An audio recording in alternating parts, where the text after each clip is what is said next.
بسم الله الرحمن الرحيم قال يا آدم أنبئهم بأسمائهم فلما أنبأهم بأسمائهم قال ألم أقل لكم إني أعلم غيب السماوات والأرض وأعلم ما تبدون وما كنتم تكتمون বললেন, হে আদম, বলে দাও এদের নাম। যখন তিনি এদের নাম বলে দিলেন, তখন আল্লাহ বললেন, আমি কি বলিনি যে নিশ্চয়ই আমি আসমান জমিনের অদৃশ্য বিষয় জানি, এবং তোমরা যা প্রকাশ করো এবং যা গোপন করো তাও আমি জানি।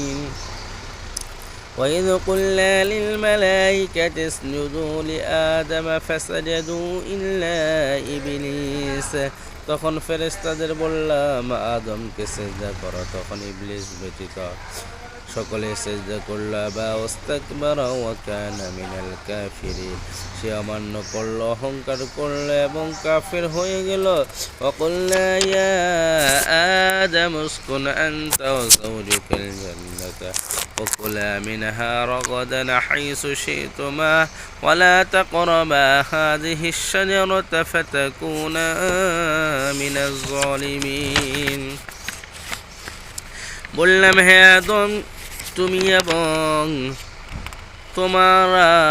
তোমার স্ত্রী বেহেশতে বাস করো, আর যেখানে যা ইচ্ছা আহার করো, কিন্তু এই গাছের কাছেও যেও না, অন্যথায় তোমরা গণ্য হবে জালিম রূপে।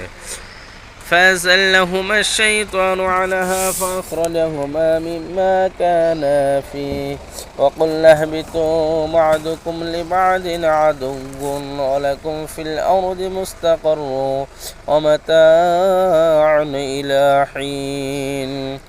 কিন্তু শয়তান তাদেরকে পদস্খলিত করল এবং আবাসস্থল হতে বের করে দিল। বলল, তোমরা নেমে পড়ো। বললাম, তোমরা নেমে পড়ো। দুনিয়াতে তোমরা পরস্পর শত্রু, তোমাদের জন্য রইল দুনিয়াতে কিছুকালের জন্য অবস্থান ও জীবিকা।